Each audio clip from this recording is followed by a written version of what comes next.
नमस्कार मेरे अध्यापक साथियों। This is Meenakshi Narula. मैं Meenakshi Narula from mentoring the mentors. मैंने जैसा कि कुछ दिन पहले अपने ग्रुप्स में एक मैसेज शेयर किया था कि कौन सी लैंग्वेज में आप चाहते हैं कि मैं अपनी जो टीचिंग स्ट्रेटजीज की वीडियो है वो शेयर करूं। I got 50-50% responses. Some teachers they wanted in English. कुछ अध्यापकों ने बोला कि आप हिंदी में वीडियो बनाइए और कुछ एक अध्यापक थे जिन्होंने ये बोला कि आप बायलिंगुअल रहिए। सो आई ट्राई।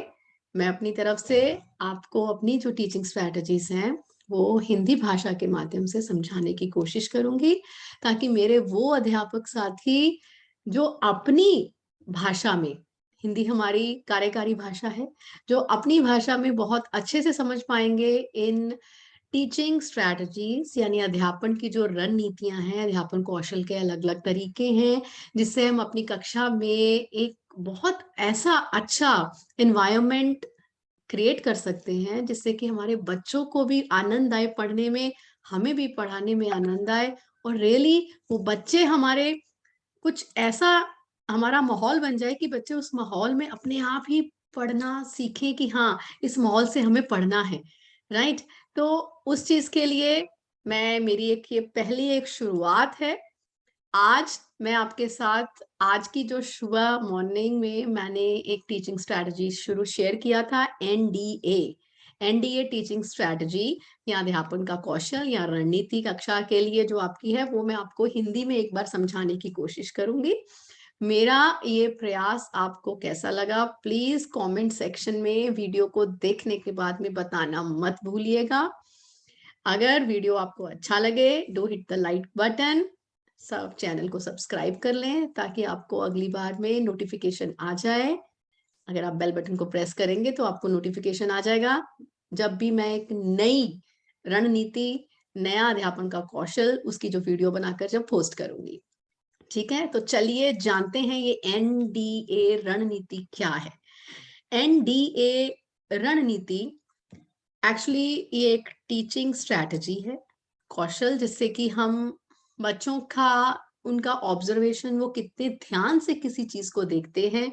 अगर हम उनको कोई चित्र दिखाते हैं, हिंदी में आप उनको चित्र वर्णन सिखाते हैं, वो कितने ध्यान से, कितने पास से उस चीज को ऑब्जर्व करते हैं, देखते हैं, और कितनी देर तक वो उनकी मेमोरी यानी कि स्मृति में वो स्टोर रहता है। ठीक है, हम उनकी सोच और सोचने के बाद वो कैसे उसको अपनी भाषा में, अपने शब्दों में व्यक्त करते हैं, चित्रित करते हैं किस तरीके से शब्दों के द्वारा, वो जानने के लिए ये एनडीए रणनीति का हम प्रयोग करते हैं। राइट। और इससे क्या होता है कि जो एक हमारी जो मेमोरी है, स्मृति है, एक तो इसकी वर्किंग मेमोरी, कार्यकारी स्मृति है, जो हमने काम कर रहे हैं साथ साथ हमें क्या याद है करते करते। ठीक है, और एक जब हम कुछ याद कर लेते हैं, कुछ समझ लेते हैं और कुछ समय के बाद में दोबारा उसको अपनी सोच में लेकर आते हैं, वो एक अलग तरीके की स्मृति है। यानी short term memory, long term memory.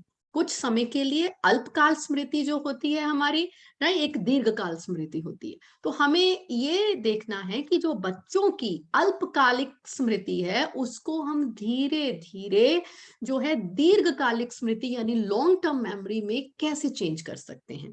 उस चीज के लिए हमें पुनर्प्राप्ति अभ्यास जो है वो करना होगा, यानी रिट्रीवल प्रैक्टिस अपने बच्चों को करानी होगी कि जो चीज उन्होंने आज पढ़ी है उसको दोबारा से अपनी मेमोरी में अगले दिन लेके आए, एक हफ्ते के बाद लेके आए, एक महीने के बाद लेके आए, तो एक साल के बाद अपने आप वो चीज उनकी हैबिट में, उनकी डेली रूटीन में आ जाएगी, उनका वो एक हिस्सा बन जाएगा जिससे कि वो याद रखेंगे। ठीक है, और ये जो एक विजुअल मेमोरी होता है, विजुअल मेमोरी, दृश्य दृश्य स्मृति, आप सबको मेरे से बेहतर पता है जो हिंदी पढ़ते हैं, सुनते हैं, पढ़ाते हैं।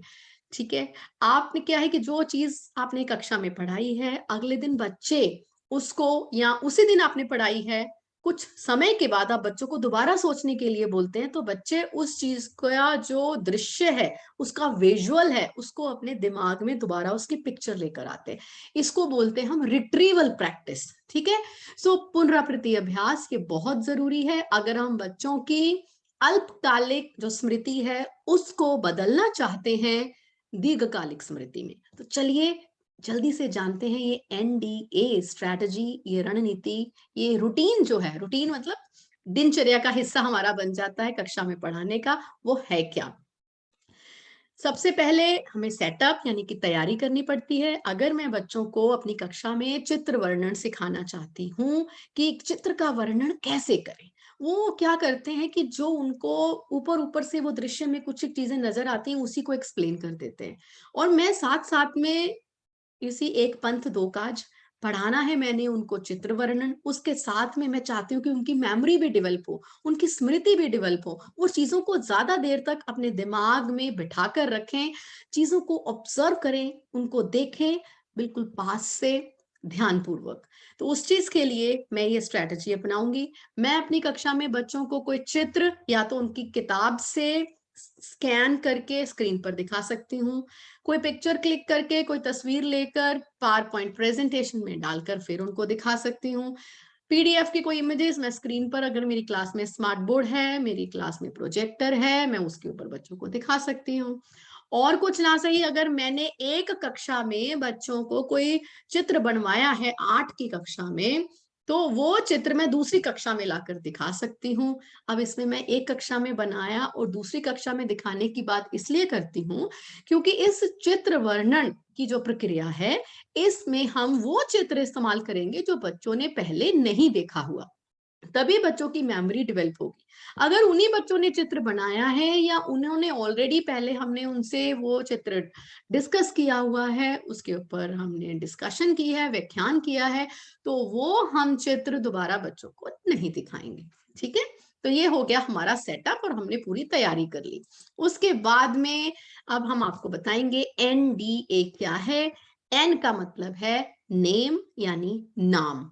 ठीक है, हम क्या करेंगे इस प्रोसेस में, इस स्टेप में, बच्चों को हमने स्क्रीन पर एक पिक्चर दिखाई, उसको 1 मिनट के लिए उनको दिखाया और उसके बाद में पिक्चर को स्क्रीन से हटा दिया। हमने बच्चों को पहले इंस्ट्रक्शन दिया कि चित्र को बड़े अच्छे से, बड़े ध्यान से वो देख लें, पर जो जो वो देख रहे हैं उस समय वो कागज पेन लेकर अपने कागज पर लिखेंगे नहीं वो क्या क्या देख रहे हैं, कहीं पर वो नोट नहीं करेंगे, वो सिर्फ उसको ध्यान से देखेंगे। और 1 मिनट के बाद हम बच्चों को बोलेंगे कि अपना वो कागज निकाल कर उस पे वो नोट करें, लिस्ट बनाएं कि उनको क्या क्या याद है उस चित्र में से। तो उस समय वो क्या करेंगे, सबसे पहले जो उन्होंने चीजें उनको फटाफट से याद है वो जल्दी से लिस्ट बना लेंगे, और उसके बाद थोड़ा सा दिमाग पर ज्यादा जोर डालेंगे, उस तस्वीर को दोबारा अपने दिमाग में लेके आएंगे चित्र को, फिर वो उसे लिखेंगे उन शब्दों को। अगर थोड़ा सा दिमाग पर स्ट्रेस डाल भी रहे हैं, जोर डाल भी रहे हैं, तो कोई बात नहीं, ये अच्छी बात है, अच्छी प्रैक्टिस है कि वो अपनी मेमोरी को, अपनी स्मृति को, जो शॉर्ट टर्म है उसको लॉन्ग टर्म में, यानी जो अल्पकालिक है उस स्मृति को वो अपनी दीर्घकालिक स्मृति में बदल रहे हैं। ये उनका एक प्रयास है और जो कि बहुत ही सराहनीय है। ठीक है, और उसके बाद में दूसरा इस अब्रिविएशन का लेटर है डी। डी मतलब डिस्क्राइब, एंड यानी कि वर्णन करना, उसका व्याख्यान करना कि कैसे वो उसका वर्णन करते हैं। पहले वाले स्टेप में जो हमने इससे पहले देखा नाम, यानी इसमें बच्चे संज्ञा शब्दों को लिखेंगे जो जो उनको नजर आ रही हैं एक चित्र के अंदर। जैसे अगर हम आप अभी इस स्क्रीन पर देखें तो आपको क्या नजर आ रहा है, कुछ शब्द हैं अंग्रेजी भाषा में लिखे हुए, एक शब्द हिंदी में लिखा हुआ है, एक चित्र है, एक इसमें लोगो बना हुआ है, तो ये उसमें संज्ञा शब्दों को लिखेंगे। और जब हम आते हैं इसके बाद दूसरे इसके चरण पर, दूसरे स्टेप पर, इसमें डिस्क्राइब करते हैं, ये इसका वर्णन करेंगे, यानी ये इसमें एडजेक्टिव्स यानी विशेषण शब्दों का इस्तेमाल करेंगे। कि अगर आपने देखा कि पहले स्टेप में हमने बात करी कि इसमें एक चित्र है, इसमें एक लोगो है, इसमें कुछ शब्द हैं, तो उन्हीं संज्ञा शब्दों के लिए ये विशेषण शब्द लिखेंगे दूसरे कॉलम में। इस चीज के लिए या आप अपने बच्चों को पहले से बता सकते हैं कि उस पेज पर उनको 3 फोल्ड पेपर को 3 हिस्सों में वो फोल्ड कर लें, उसके 3 पार्ट बना लें, एक में नाम लिख लें, वर्णन लिख लें, और अगला जो स्टेप है वो लिख लें NDA। या तो आप उनको पहले से ही प्रिंट करे हुए पेपर भी दे सकते हैं, ठीक है, उनकी वर्कशीट के रूप में आप उनको प्रोवाइड कर सकते हैं, जिसमें कि वो अपना सारा काम कर सकते हैं, ताकि आपका समय बच जाए। अगर पहले से आपने सारी वो तैयारी कर रखी है तो उसमें आप वो क्या लिखेंगे, विशेषण शब्द लिखेंगे। अगर उन्होंने चित्र पहले लिखा कि एक उन्होंने चित्र दिखा, एक औरत का चित्र, तो उसमें विशेषण में क्या लिखेंगे, लाल रंग के कपड़े पहने हैं, ठीक है, लाल रंग, उसमें सिर्फ उनको विशेषण शब्द लिखने हैं, ठीक है। जो शब्द हैं उनका रंग कैसा है, लाल है, काला है, लोगो जो है उसका रंग क्या है, गुलाबी है, उसका बैकग्राउंड व्हाइट है। तो ऐसे उनको विशेषण शब्दों को लिखना है। लाइक बाल लिख रहे हैं, छोटे बाल, काले, ब्राउन, भूरे, मतलब जो भी उनको नजर आता है उस तरीके से वो विशेषण शब्दों को लिखेंगे सेकंड कॉलम में, ठीक है। तो अब आ गया थर्ड स्टेप, यानी कि एक्ट, जिसको आप कार्य बोले या क्रिया। पहले हमने बात करी संज्ञा शब्दों की, उन संज्ञा शब्दों के लिए उन्हीं बच्चों ने विशेषण शब्द लिखे। अब उन्हीं विशेषण शब्दों की सहायता से वो व्याख्यान करेंगे कि वो विशेषण शब्द कैसे जुड़े हुए हैं संज्ञा शब्दों के साथ, या फिर अलग अलग संज्ञा के जो शब्द हैं वो किस तरीके से एक साथ जुड़कर एक पूरी तस्वीर कैसे बन रही है, वो हमें उस चीज को एक्सप्लेन करेंगे। अगर हम ये बात करें कि इसमें किस प्रकार के कार्य यानी क्रिया कैसे हम बताएंगे, जैसा कि आप स्क्रीन पर देख रहे हैं, इंग्लिश में लिखा है, मैं उसको हिंदी में आपको समझाऊंगी कि for each of the things you have name tell how they act, वो किस तरह से क्रिया कर रही हैं, कैसे वो काम कर रही हैं, कैसे वो छोटे छोटे संज्ञा शब्द मिलकर एक पूरी तस्वीर बना रहे हैं, किस तरीके से एक दूसरे के साथ वो जुड़े हुए हैं। इस तरीके से करना है। अगर आपके पास छोटी उम्र के बच्चे हैं, छोटी कक्षा में आप पढ़ा रहे हैं, प्राइमरी कक्षाओं में पढ़ा रहे हैं, तो आप उनको केवल क्रिया शब्द लिखने के लिए भी बोल सकते हैं। अगर वो पूरे सेंटेंस, पूरे जो शब्द के द्वारा वाक्य नहीं बना पा रहे हैं, तो वो खाली क्रिया शब्द भी लिख देंगे, तो वो भी बहुत है।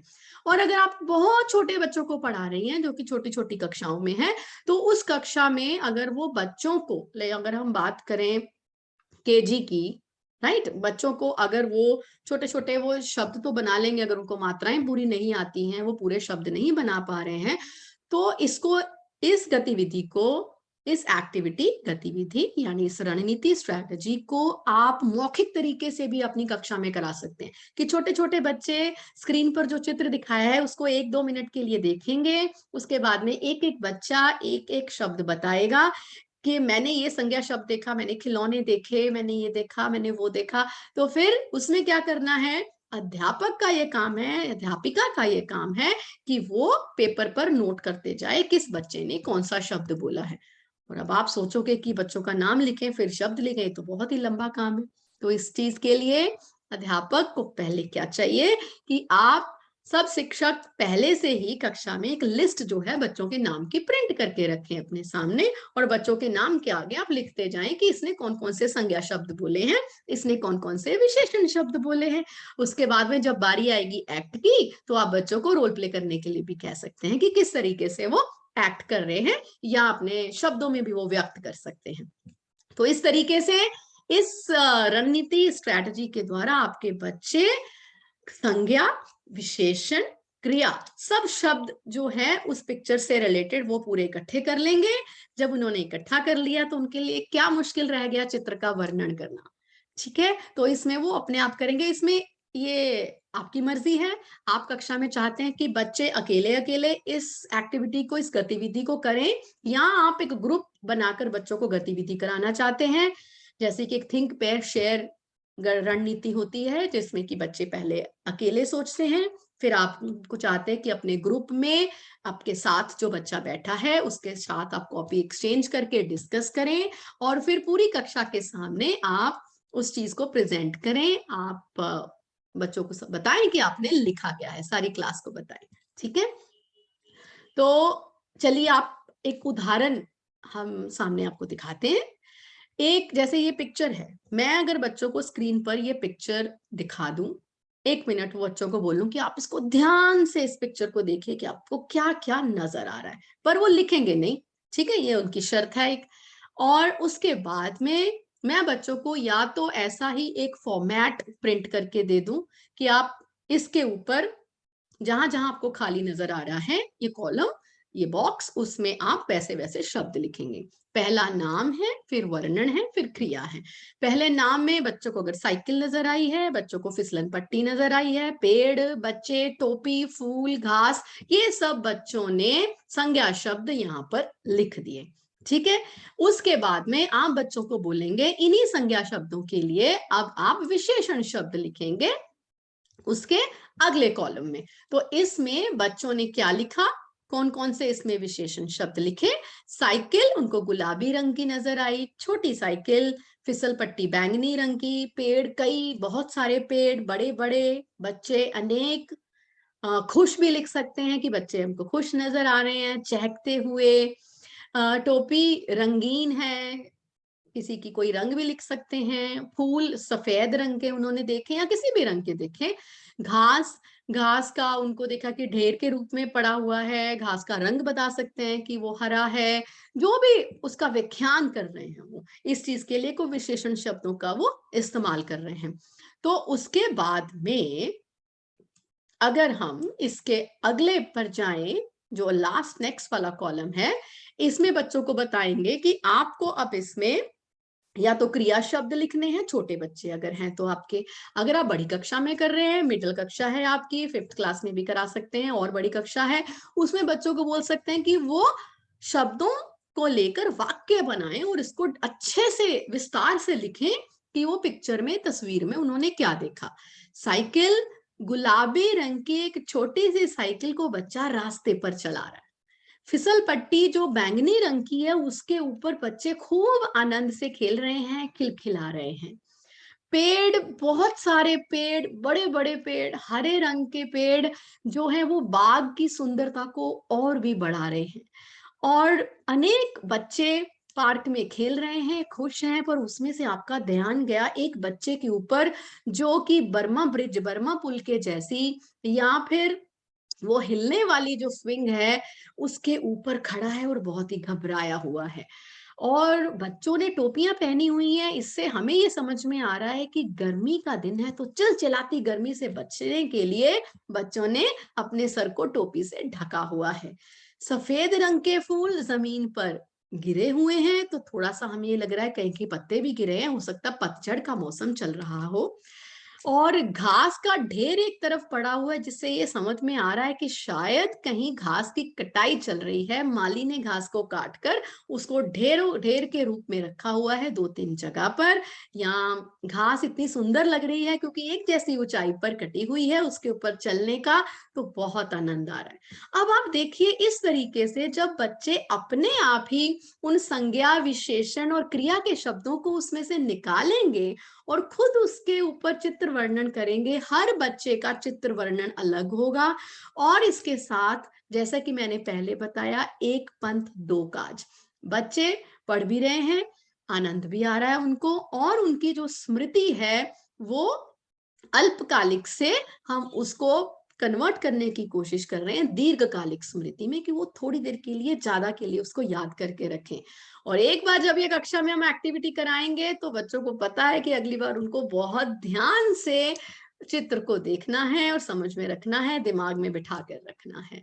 और कभी कभी बच्चों का कक्षा में पढ़ने का मन नहीं होता है, तो आप उनको इस तरीके से ये गतिविधि के द्वारा पढ़ाएंगे तो उनको बहुत ही आनंद आएगा। खेल खेल में जब पढ़ाई होती है, हम अनकॉन्शियसली जब पढ़ते हैं, कॉन्शियसली तो टीचर पढ़ा रही है ना कक्षा में आपने पाठ पढ़ाया, बच्चों को बोला कि इस प्रश्न का उत्तर दो, इसके बारे में क्या है, ये चित्र का वर्णन लिखो, उनको पढ़ाई लगती है। पर जब खेल खेल में इस तरीके से पढ़ना होता है तो उसका आनंद ही कुछ और होता है और हम वो ज्यादा देर तक चीज याद रखते हैं।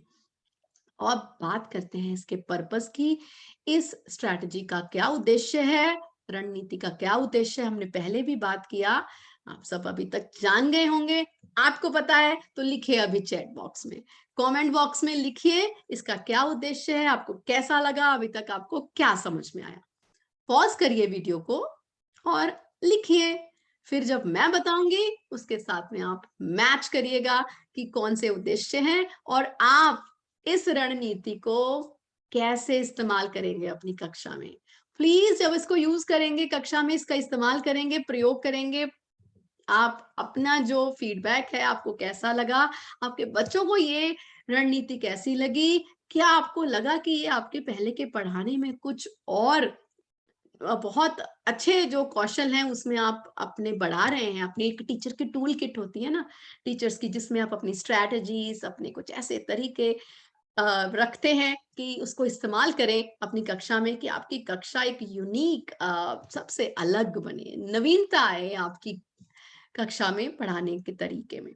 तो आप प्लीज बताइएगा, अगर आपको कुछ और स्ट्रेटजीज के बारे में, रणनीति के बारे में पता है तो शेयर करिएगा, ताकि मैं भी उसके ऊपर वीडियो बनाऊं और बहुत से और भी जो हमारे अध्यापक अध्यापिका यानी शिक्षक जो दोस्त हैं वो भी इसे देखें और अपने अध्यापन के कौशल को और भी बेहतर बनाएं। तो चलिए बिना किसी देरी के जानते हैं इसके उद्देश्य। बच्चे इसमें चित्र के साथ कार्य करना सीखते हैं कि चित्र को किस तरीके से ध्यान से देखना है, उसका व्याख्यान कैसे करना है, अलग अलग तहों मतलब लेयर्स में, स्टेप बाय स्टेप। पहले उसमें वो संज्ञा शब्द देखते हैं, फिर उस संज्ञा से जो जुड़े हुए विशेषण शब्द हैं उनके बारे में देखते हैं, और उसके बाद में वो क्रिया शब्दों को लेकर फिर वो एक पूरा चित्र वर्णन क्रिएट करते हैं। और बिल्ड लैंग्वेज प्रोफिशिएंसी, जो भी भाषा वो सीख रहे हैं, हिंदी में आप करा रही हैं अपनी कक्षा में, इंग्लिश पढ़ा रही हैं, या आप अपनी कोई भी लोकल लैंग्वेज पढ़ा, पंजाबी पढ़ा रही हैं, उसमें भी ये बच्चों को देखिए, भाषा का आना अलग चीज है, और जो हम देख रहे हैं उसको अपने शब्दों में व्यक्त करना वो दूसरी चीज है। और उस चीज के लिए बच्चे अच्छे शब्दों का इस्तेमाल करें, बच्चे कहीं शब्दों को रिपीट ना करें, बार बार उसको दोहराएं ना, अलग अलग शब्दों का इस्तेमाल करें। ठीक है, तो उस तरीके से उनकी जो वोकैबुलरी है, उनकी शब्दावली है, उसमें वृद्धि होगी। और उसके बाद यह है कि इसको, रणनीति को आप ग्रुप में भी यूज कर सकते हैं, इंडिविजुअली भी यूज कर सकते हैं, एक अकेला बच्चा भी कर सकता है, पूरे ग्रुप में भी वो इसको एक्टिविटी को कर सकते हैं, और उससे उनकी स्मृति, उनकी कार्यकारी जो स्मृति है उसमें वृद्धि होती है। जो हम काम करते करते की बार चीजें भूल जाते हैं, याद नहीं आता है, और धीरे धीरे जो उनकी प्रैक्टिस हो जाएगी, बहुत जल्दी से वो चीजों को रिकॉल करना शुरू करेंगे, उनका कॉन्सेंट्रेशन बढ़ेगा, ध्यान पूर्वक वो चीजों को देखना शुरू करेंगे। ठीक है, और जैसा कि मैंने पहले बताया, इस रूटीन को, इस एक्टिविटी को कक्षा में आप एक गेम, एक खेल के माध्यम से भी कंडक्ट कर सकते हैं। तो जल्दी से, अब जब वीडियो को खत्म करने वाले हैं तो बहुत जल्दी से हम एक बार इसकी पुनरावृत्ति, रिकैपिचुलेशन कर लेते हैं। तैयारी करना आपको पहले बताया, आप तैयार रहिए, अपने कक्षा में दिखाना जो आपको चित्र है उसके साथ, प्रोजेक्टर पर दिखाना है, स्मार्ट बोर्ड पर दिखाना है, चार्ट पेपर 2 3 4 जोड़कर बड़ी सी चित्र आप अपने आर्ट टीचर की हेल्प से बना सकते हैं, या बच्चों के से बनवा सकते हैं, पर दूसरी कक्षा के। ठीक है, जैसा उन्होंने बनाया वो आप दिखा सकते हैं, आप खुद बना सकते हैं। अखबार में से अगर आपको कोई बड़ा पोस्टर, कोई चित्र मिला है मैगजीन से, छोटी छोटी पिक्चर काट कर एक सीन आप खुद क्रिएट कर सकते हैं। आपके अगर छोटे बच्चे हैं, वो इतनी जल्दी कॉलम नहीं बना सकते, तो पहले से फॉर्मेट का प्रिंट तैयार करके रखें। बहुत ज्यादा छोटे बच्चों को पढ़ा रहे हैं तो उनकी जो नाम की एक लिस्ट है वो पहले प्रिंट करके रखें, क्योंकि इसमें लिखने का काम तो आपका है। जब आप लिखेंगे कौन सा बच्चा संज्ञा बोल रहा है, कौन से बच्चों ने हमें कौन से विशेषण शब्द बताए, कौन से हमें क्रिया शब्द बताए, तो ये सब चीजों को आपको नोट करना है। तो जब आपने ये सारी तैयारी कर ली, फिर बच्चों को आपने फॉर्म दे दिया, पिक्चर दिखा दी, चित्र दिखा दिया 1 मिनट के लिए, और फिर बच्चे आपके क्या लिखेंगे, संज्ञा शब्द, नाम लिखा है न, एन, तो वो संज्ञा शब्द लिखेंगे, उसके बाद में वो विशेषण शब्द लिखेंगे, फिर वो उन्हीं विशेषण शब्दों और संज्ञा शब्दों को मिलाकर या तो वाक्य बनाएंगे, उसको एक्सप्लेन करेंगे, या फिर खाली छोटे बच्चे हैं तो वो क्रिया शब्द लिख देंगे। ठीक है, और उसके बाद में आप कक्षा में उनको बोल सकते हैं कि ग्रुप की फॉर्म में वो आए, डिस्कस करने के बाद में वो आपके साथ शेयर करें। उससे पहले आप एक ये भी कर सकते हैं कि छवि जो चित्र है उसको वापस दोबारा से स्क्रीन पर लेकर आए, ताकि वो बच्चों ने जो लिखा है, उन्होंने जो ऑब्जर्व किया है, जो ध्यान से देखकर नोट किया है, उसके साथ फिर स्क्रीन पर जो दिया गया चित्र है उसके साथ देखकर वो कंपेयर कर सकते हैं कि मैंने कौन कौन से जो संज्ञा शब्द हैं उनको मिस कर दिया, मैंने देखा नहीं, तो मैं अगली बार उनको ध्यान से देखूंगा। तो वो उनका एक होता है सेल्फ असेसमेंट। बच्चे अपने कार्य को खुद चेक करते हैं, ठीक है। वो खुद सेल्फ असेसमेंट जब करेंगे, चेक करेंगे, उनको पता चलेगा मैंने क्या लिखा है, क्या नहीं लिखा, मैंने क्या देखा था और क्या मैं देखना भूल गया, क्या मेरी नजरों से छूट गया। और एक होता है पीयर असेसमेंट। फिर आप उन बच्चों को अपने जो उन्होंने शीट पर फिल किया है या नोटबुक पर, कॉपी पर लिखा है, वो एक दूसरे के साथ चेंज करवा दें। वो हो गया उनका पीयर असेसमेंट, कि उनके साथ का जो पीयर है, उनके साथ का ग्रुप है, जो उनके साथ बच्चा बैठा है, वो उसके साथ वो खुद स्क्रीन के साथ देखे कि इसने ये संज्ञा शब्द नहीं लिखे।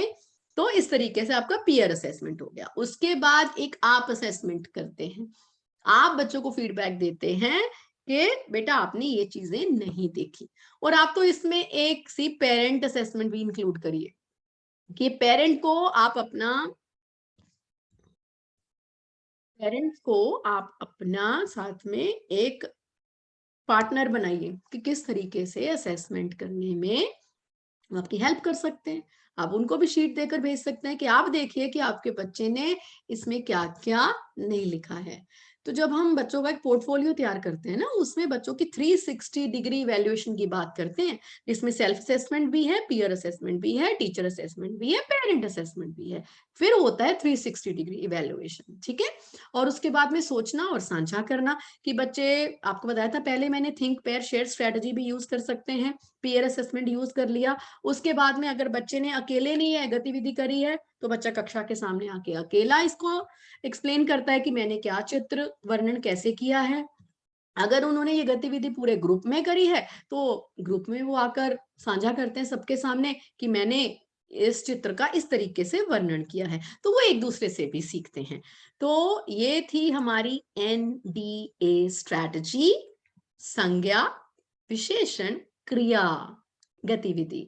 सो मेरे शिक्षक साथियों, इस रणनीति का अपनी कक्षा में जरूर इस्तेमाल करें और मुझे कमेंट सेक्शन में प्लीज लिख के बताइए कि आपको मेरा ये प्रयास कैसा लग रहा है, जिसमें कि मैं जो स्ट्रैटेजीज, जो रणनीतियां, जो गतिविधियां मैं अपनी कक्षा में यूज करती थी या अभी मैं अपने जो अध्यापक हैं मेरे स्कूल के, मैं उनको बोलती हूँ कि अपनी कक्षा में इस्तेमाल करिए। मैं चाहती हूँ कि सब के सब शिक्षक अपनी कक्षा में एक ऐसा एनवायरनमेंट बनाए कि बच्चे खुद ब खुद उनको रुचि आए पढ़ने में।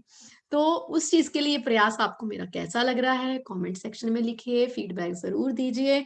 एक कमेंट सेक्शन ही ऐसा माध्यम है जिसके द्वारा मैं जान सकती हूँ कि आपके विचार क्या हैं, आप कहाँ से हैं, किस स्कूल में पढ़ाते हैं, आपने मेरी बताई हुई गतिविधि कौन सी अपनी कक्षा में इस्तेमाल की है और आपको उसका क्या रिजल्ट मिला है, क्या आपको चेंज लगा है या आपको लगता है कि ये नहीं सक्सेसफुल। जो भी है प्लीज कमेंट सेक्शन में जरूर लिखेगा। मुझे नहीं पता आप कौन कौन से स्कूल में हैं कि आप देख रहे हैं और इसका इस्तेमाल कर रहे हैं कि नहीं कर रहे, पर मैं आपकी अति आभारी रहूंगी अगर आप कमेंट सेक्शन में अपना फीडबैक देंगे। धन्यवाद।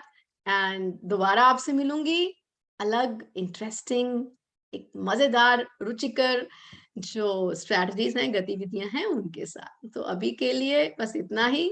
धन्यवाद।